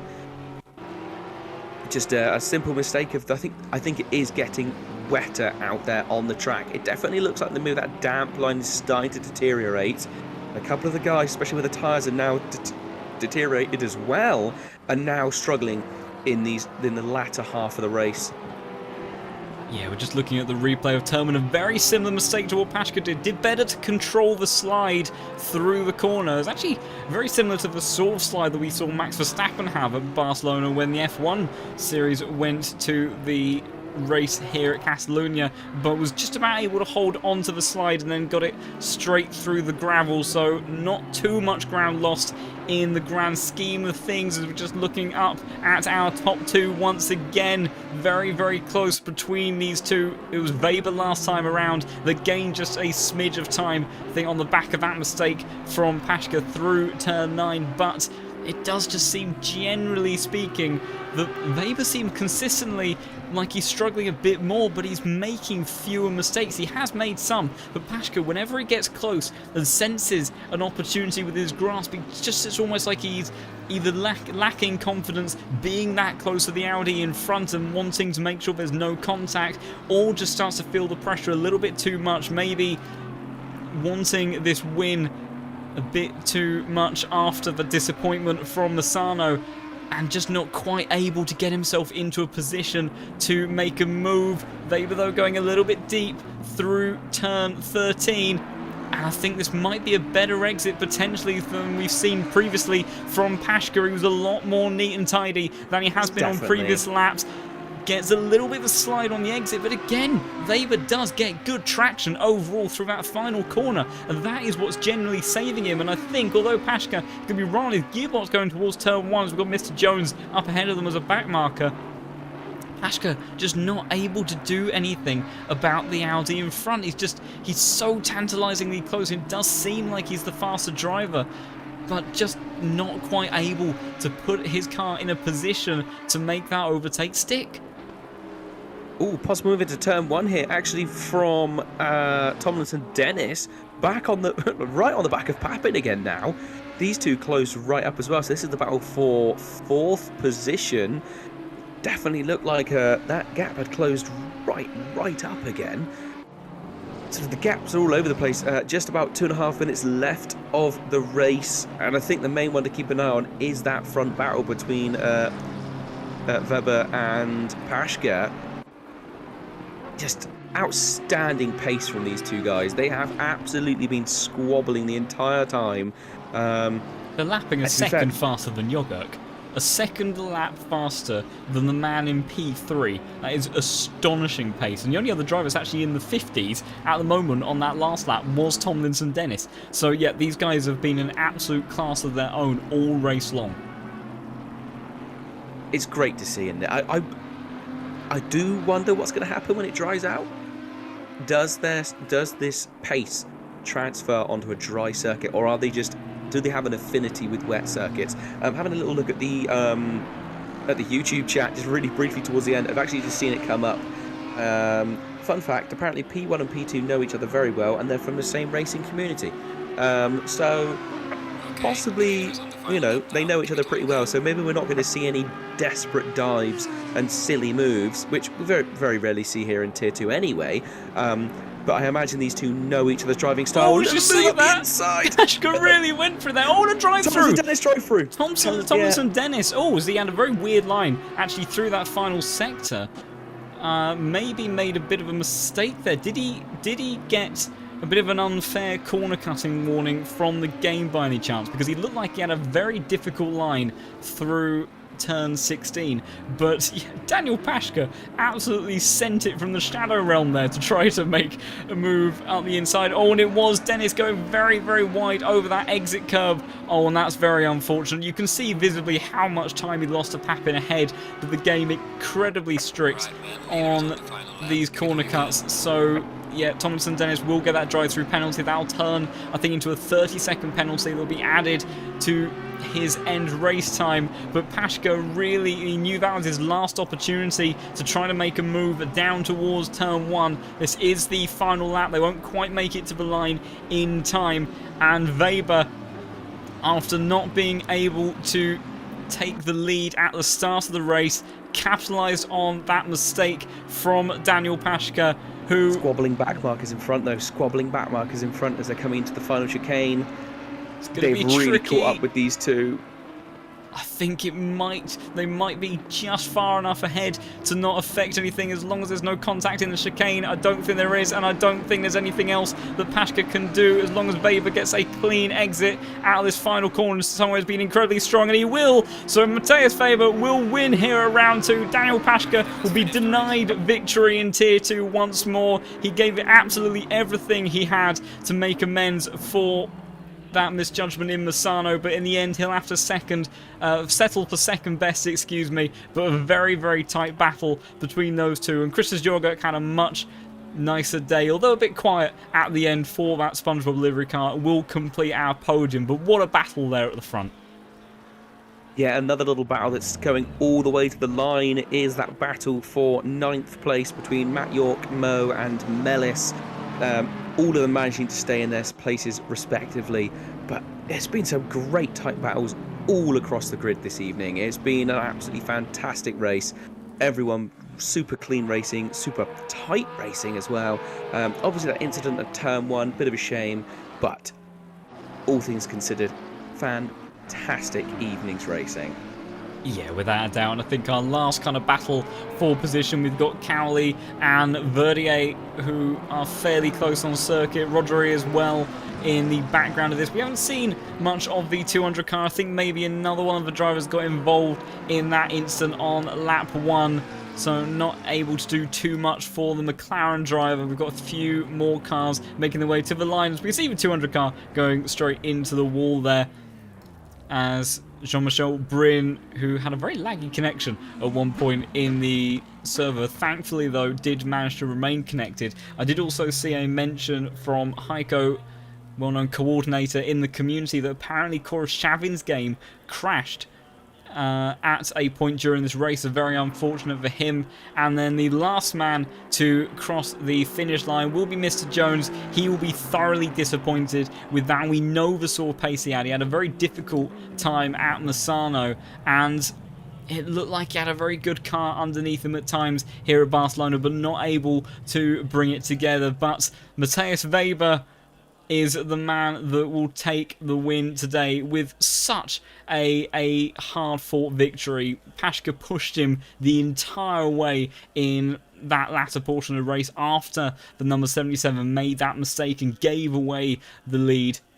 But Weber, he rarely put a foot wrong. He had that little bit of going into deep into turn 1. He only did that once though, but the rest of the time, very, very consistent. And probably the thing that saved his race was how good he was in that final sector, and particularly on the exit for chicane. And Pashka just kept on misjudging it ever so slightly and wasn't quite able to get the run that he so desperately needed to try to make that move towards turn 1. So a brilliant drive there from our top two guys, but a very, very well-deserved victory for Weber in the end. And both our top two guys are actually ready and waiting for an interview. So I'm going to bring in Weber first. So here's Weber. Weber, can you hear us? Yes, hello. Fantastic, you can hear us. Amazing drive from yourself this evening. A masterclass of consistency, managing to take advantage of other people's mistakes, and generally outstanding pace, especially in that latter half of the race. I think it was only you and Pashka that were breaking into the 150s. Everyone else just absolutely left in your wake. Talk us through it. How did it go? Yes, it was very tough. Paschke was clearly faster than me or anyone else today. He was like the next level of us. But at the beginning, I realized I haven't a chance against Paschke, but then he made the error in sector 2, and so I gained the lead. And then, obviously, in his first stint, the tires were completely done because of the spin. And so I was able to hold him quite comfortably him behind me.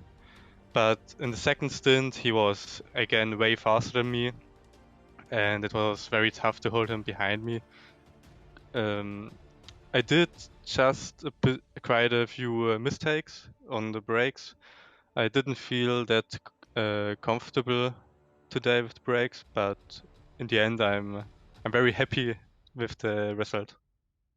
Yeah, it definitely seemed like that final sector 3, the final chicane, you was super consistent there, and that seemed to be where Paschke often made the odd little mistake, just dipping a tyre onto the curb maybe too far, or just maybe outbraking himself ever so slightly, and that obviously gave you a huge defending advantage at the end of the pit straight, because he even though he then was seemingly getting a slightly better run and had the toe, the gap that he created and you created by being super consistent through that final chicane just meant that you were always just that little bit far up in front into turn 1, where he really struggled to make a move. I say we obviously saw you go deep once in turn 1, and even then you still managed to hold on to the position with just some absolutely top class racecraft from yourself. Yeah, thank you. But I think we all know that overtaking in Barcelona is really hard, and this I think saved me a little bit today. You certainly did everything that you needed to do to bring that one home, and really puts you in a better position standings wise. Because am I right in thinking that did you miss the opening round at Misano? Yes, of course. You did.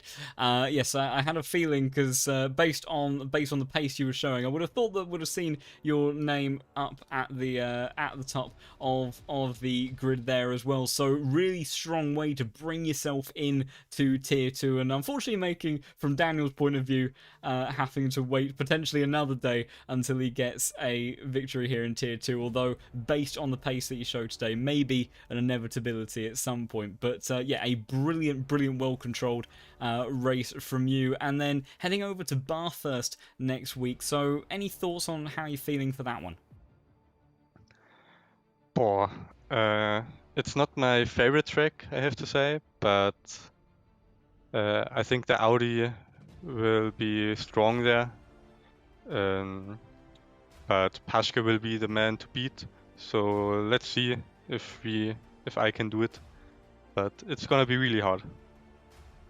Yeah, I'm sure that without a doubt he'll certainly try to push you all the way once more. But yeah, congratulations again on that fantastic drive today and getting that win at Barcelona. So brilliant stuff there, Mateus. Thank you.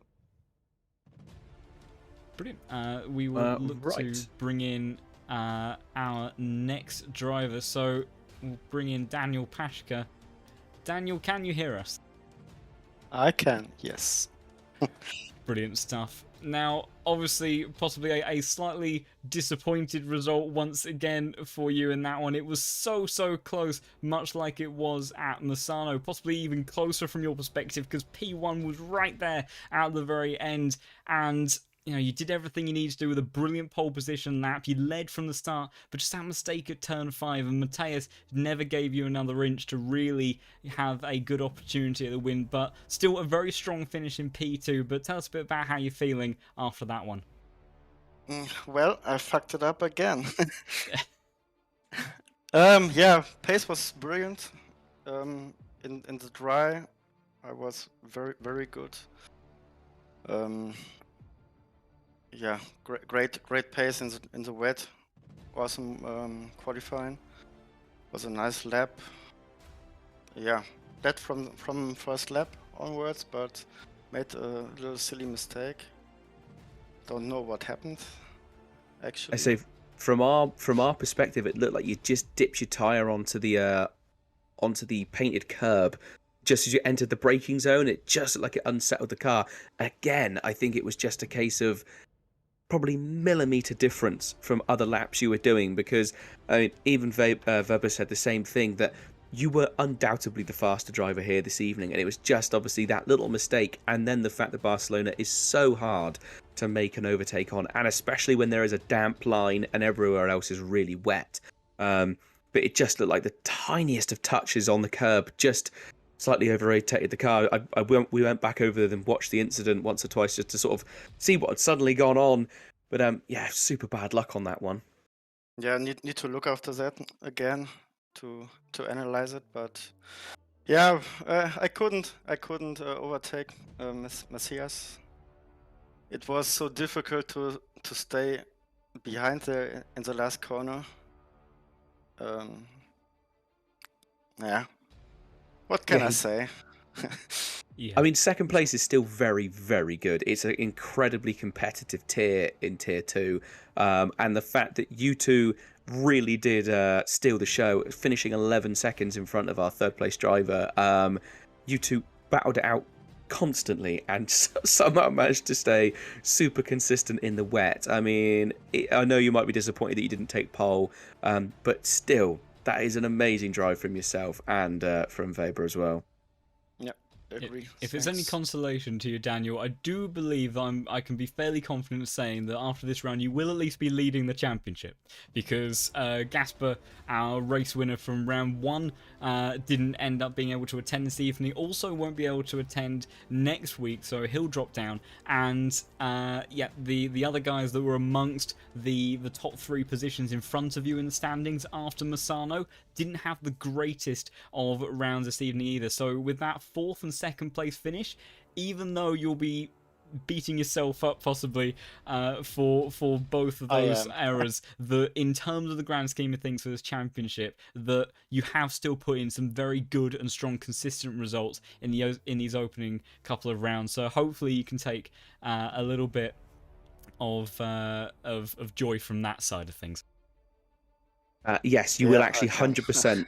100% you are now leading the championship as the only driver in the championship standings that was in front of you beginning this race was Christian Steinhauser, and he finished 5th this evening, and you finished 4th in the first race. So happy days, you've got the championship at the moment. You're leading the championship as it stands, so that's a bonus. Season ahead. Yeah, but it goes by quickly, and you've shown some great pace. Both the first races you've done here have been in the wet as well, so when it dries out, less chance of mistakes, as it did seem like tonight's incident was just simply due to the fact that it was a damp curb. I wasn't even pushing. It's always the way. I think one of Hakkonen's most famous mistakes was when he was leading comfortably and he ended up doing a double downshift, which saw him go off. So it happens to the greatest. But you say long season ahead. Next week going to Bathurst. Weber suggested that he thought that you would be the man to beat there. Any thoughts and feelings on tackling the Great Mountain? Well, I never drove a race there, so... Fantastic way to start. Certainly be a trial by fire for you then, but maybe that'll all come together for 3rd time's the charm of getting a race win here in Tier 2. That's a go. Fingers crossed for you then, Daniel, next week. Yeah, a very, very good drive from you today, and obviously a bit gutting for yourself, but still a very strong effort, and congratulations on going into the championship lead as well, and we'll see you for next week at Bathurst, where maybe that'll be the magical one where it can all come together for you. So yeah, congratulations on today, and best of luck for next week. Well, thanks. Good evening, guys. Thanks, Daniel. Have a good night. Cheers, mate. We'll see you soon. Right, I think we have Yogurk as well in the chat, so I'll bring him in. I know. Can you hear us? Yep. Fantastic. Some great driving from you this evening. Obviously brought it home in 3rd place. We did see you squabbling for a little while in that battle for 2nd place as well. It just seemed like Pashka and Weber towards the end of that race just seem to find some obscure alien-based speed that put themselves slightly ahead, but a really good, comfortable third place finish for you. Yeah, clearly they were quicker than me this race. I just got a really good qualifying and I was able to escape from the rest of the pack with them. In the first half, I was still kind of keeping up, but in the second half, I cooked the tires early on and I just couldn't keep up anymore. They were completely in a different league.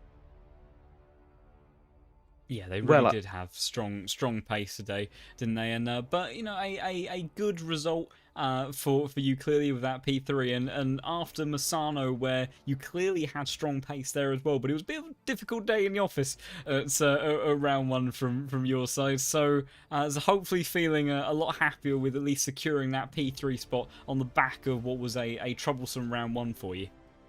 Yeah, definitely. I'm just happy I could bring this one home. In Misano, it was just really unexpected weather conditions. I wasn't prepared at all, and the really questionable track limits really affected my race as well. So yeah, I'm just happy I can finally get some points on the board, and hopefully I can get a really good championship battle. I say it's as it was been said a few times, still a long championship ahead. A third place finish this early in the championship is always really good for points. I mean, currently our man in third place in the championship, who finished third last time round, didn't race this evening, and neither did our first place man. So although it seems like you're sort of on the back foot by not a great finish last time, already up there, essentially. With a third place finish, you're already up there with the top of the pack when it comes to Bathurst next week. Are you nervous about Bathurst? Another very, very challenging circuit. It's the mountain. It's the mountain to climb. Have you got much experience there? Yeah, a lot of experience. I've done many endurance races there. I love Bathurst. I absolutely love the mountain, and hopefully I can deliver even better in Bathurst because yeah, that's a really good track for me. We've just heard from Pashka that he has never raced at Bathurst, so a real chance of getting some decent points over him as well. So that's a massive bonus. The fact that you like the circuit, and two, you've raced there before. So yeah, I think Bathurst could really be quite a challenging circuit for everyone, and consistency definitely is king. And let's be honest, your race has been super consistent all night long. No real mistakes from you. You said obviously that your tyres were a bit done in towards the end of the second stint, but still kept it well within the lines and a dominating finish over Papin in fourth. So for a car that you say obviously had fairly ruined tyres, you still beat another Audi by an absolute gargantuan margin. I think it was like best part of 10 seconds. I think, yeah, it was actually 10 seconds that you beat fourth place by. So obviously showing you feel quite at home in that Audi. Well, yeah, he's actually my Bikini Bottom racing teammate, and we were together in a voice chat while racing. And I heard his side of the story, and he had a really tough time out there. He had a half spin. His wheel was acting up, and he really botched his pit stop. So he lost quite a bit of time, and I was able to pull away from him. But overall, I think he was quicker than me. So I think it's just a lucky break. But we take these. We definitely take these. Yeah, absolutely. A strong third and fourth place finish for you both, respectively. And yeah, I've joined the dots now. Papin, I'm assuming representing Patrick in the in the team. That's yeah. So your livery has been highlighted on a number of occasions for its beauty, and I'll make sure to put in some special effort to make sure that Papins gets equally well represented for your teammate there next week. But yeah, brilliant stuff this evening there from you, Christers, and most confident man I think we've had in the commentary box so far tonight about going into Bathurst. So who knows? Maybe, although you're a little bit further back this evening, Bathurst may be the circuit for you. So congratulations again on the podium finish, and best of luck for next week. Yep, thanks. By the way, I just want to mention the only reason I really wanted to make it into Tier 2 is so I can show off my cursed SpongeBob livery. So the dream has come true. Thank you, guys. Awesome. Dreams really do come true, ladies and gentlemen. Thank you very much, Christus, and I'm sure we'll be seeing you on stream and maybe talking to you in the commentary box at some point in the future as well. So thank you very much for joining us. Yep. See you next week, hopefully. Thanks, Christus. Brilliant stuff there, and what a rarity to have all three of our podium finishers joining us in the commentary box. We've gone seasons before where we'll be lucky to even get an interview with the championship winner at the very end of the season. So we got a couple of interviews in I think we had one interview for Tier 1 last week, maybe one for Tier 2 at Misano, but our top three finishers to come in. That's I think that's definitely a new record on our side of things. So that's been equally as refreshing as the weather and the action that we've seen here at Barcelona tonight, hasn't it? Yeah, I mean, and to be fair, we did say earlier on that we wanted this one to go out on a bit of a high, and I think the fact that we got all three guys in was an absolute high. Although I should let everyone know, I am no longer going to be able to join for mid-week streams anymore. So John is going to be on his own in the commentary booth for a little while, just due to a change of job on my end. I'm no longer able to do it. Then maybe one of the new guys from our endurance season coming and joining. But for a little while, I think it might be John on his own. So please keep showing the support. He does an amazing job. I'm absolutely devastated that I can no longer do the commentary with him. I may pop back from time to time when there's a free spot. But in general, I just wanted to sort of use this last couple of moments just to say thank you ever so much for all the work you've done, John. You've been an absolute, pillar of the community, and yeah, I'm really sad to be saying goodbye for a little while, but I will still be taking part in the Endurance Championship coverage as it's on the weekends, and I can still do dad duties around that sort of thing. But yeah, thank you to all the Tier 2 guys, all the guys in the YouTube chat that are always super supportive, cheering their teams on. And again, massive shout out to everyone behind the scenes, and John, just, amazing work, mate. It's been an absolute pleasure. Well, thank you, buddy, and I speaking on behalf of myself, obviously, but as well as many of those that have shown support in the chat and coordinating behind the scene, drivers as well. That thank you for all of your time and fantastic commentary in all of the sessions that we've done together. And yes, I'm equally sad that that's potentially coming to a bit of an end, but at least you will hopefully be around for maybe a few and far between sessions where we can commentate together once more, and in the endurance races as well, so that all the people watching at home can still hear your commentary. But yes, thank you. It's been an absolute pleasure commentating with you two as well, mate. Cheers, dude. Thank you very much. And say, that's a good night from me, I'm afraid.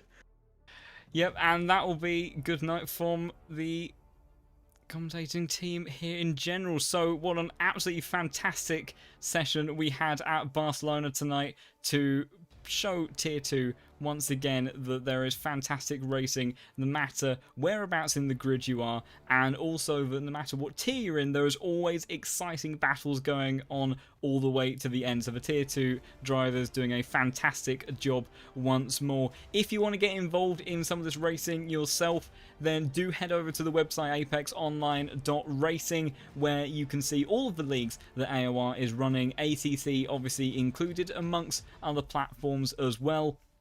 And if you want to get involved with the community a bit more and also get notifications about when races are coming about, then do consider following the Twitter at ApexOnRacing and subscribing to the YouTube channel as well. And this community full of friendly people, whether you are racing or just enjoying motorsport, so do consider also joining the Discord server as well. But heading to Bathurst next week for what will be another fantastic round of GT racing, I am sure.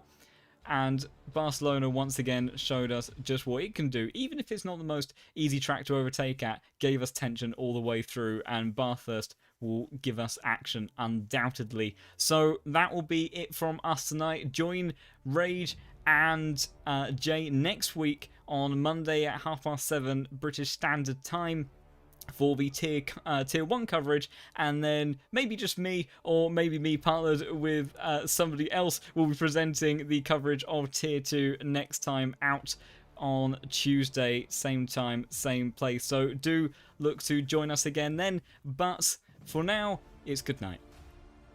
Good night, guys.